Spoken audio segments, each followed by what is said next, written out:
Bonjour à toutes et à tous et bienvenue dans Staps de première émission sportive exclusivement réservée au sport universitaire. On commence tout de suite aujourd'hui par les présentations puisque je suis entouré de ma fine équipe. Tout d'abord avec Géraldine ce soir qui est avec nous. Bonjour Géraldine. Bonjour Maënoura.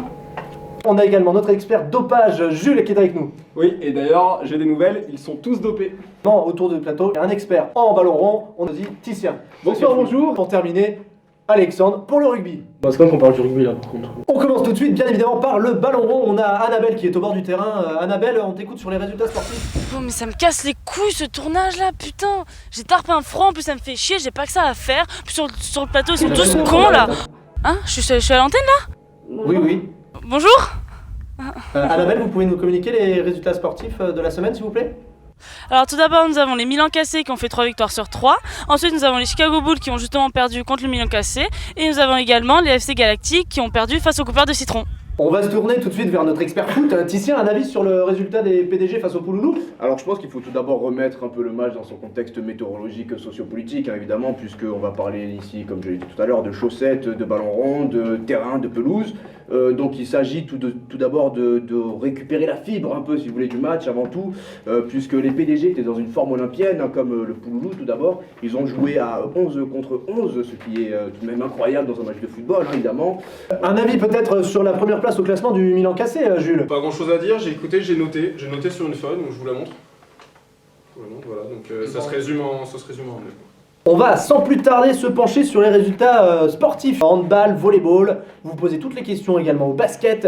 Nora, tu peux nous en dire un petit peu plus ce soir? Pour le basket féminin, Las Pastagas et la Casa des Stapsiennes sont première et quatrième avec 2 victoires pour Las Pastagas. Hand féminin, toujours nos Totalis Staps qui sont au top, qui gagnent le COP sportif et l'AS Luminier qui finissent donc toujours première de ce classement. Très bien, on va enchaîner quand même avec le handball. Géraldine, s'il te plaît. Je parlais à la base et c'est toujours Nora. Donc le hand masculin, la Team Rocket toujours en première position, suivi des Dorades et de Rovelo.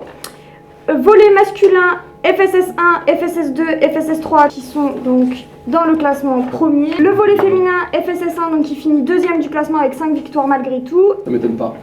Jules, peut-être un avis sur ce résultat? Ça m'étonne pas, c'est tout. Les résultats m'étonnent pas. Ça bouge du côté du sport universitaire, hein, avec notamment des bons résultats dans l'ensemble. On va retrouver une nouvelle fois Annabelle qui est au bord du terrain pour nous communiquer les résultats, notamment du rugby masculin, je crois, Annabelle. Eh bien il y a 2 semaines nous avons pu voir nos zèbres écraser Cage 51-9. On va tout de suite se tourner vers notre expert de l'Ovalie, Alexandre Guidarski. Un avis sur ce match des zèbres face à Cage? Oui, les zèbres.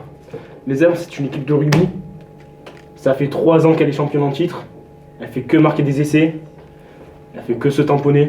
Les zébrelles face aux Marines, une large victoire 60-0, Alexandre. Ah bah c'est comme les zèbres. Mais Merci oui, beaucoup. Peut-être que notre ancien joueur du FC Poitiers a un avis plus tranché sur le sujet. C'est ça, alors c'était l'OM, voilà, l'Olympique de Marseille, je sais pas s'il va falloir arrêter à un moment donné, monsieur. Voilà. Donc, l'Olympique de Marseille, très grand club évidemment, et comme son ancien buteur. Mais d'accord, mais l'OM, est-ce que tu parles de rugby là? Moi je comprends pas. Hein? Répondez, les Français veulent savoir. Oui, alors, ils ont gagné. Des résultats qui laissent perplexe, un accès à la drogue de plus en plus facile, je suis un peu dégoûté par le monde universitaire pour être honnête. C'est un avis tranché, hein, effectivement. C'est tranché, c'est coupé, c'est décalé, je suis contre. On termine par un très gros résultat, ça concerne du karaté je crois. Et oui, on nous laisse enfin la parole. Donc le karaté avec Enzo Berton qui finit champion de France senior catégorie léger. Enfin un résultat intéressant. Je vais vous étonner, Enzo c'est un peu mon chouchou, c'est un peu mon gars sûr, zéro drogue, il n'a jamais touché ni héroïne, ni cocaïne, et ça se ressent dans ses performances. Ouais, mais est-ce qu'il a plaqué sa meuf? Alors cela ne nous regarde pas, hein. Effectivement sa vie privée reste en dehors du monde du qu'il journalisme avait sportif. certaines complications, mais je vois pas pourquoi on en parlerait ici, quoi. On va remercier cette fine équipe, on remercie également le public très fidèle ce soir. En attendant, bonne soirée et à bientôt dans cette vidéo. C'était pas ouf.